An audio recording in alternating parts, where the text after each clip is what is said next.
this is the WLQ222. It's a new model, have a built-in barometer sensor, which means that you're able to hold the height for you, and also equipped with the camera 5.8 and able to transmit back to the LCD here, and also able to record using micro SD card.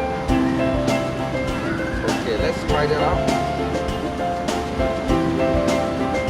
Okay, just plug in and put the cable back.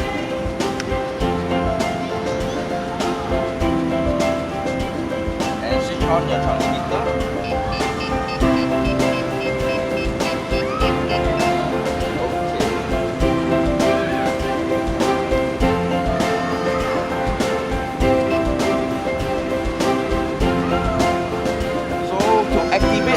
Altitude hold, I have to press the stick here.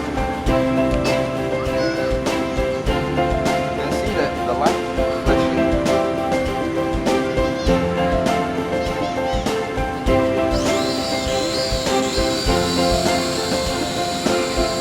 So once the light is permanent green, which means that it's on altitude hold mode.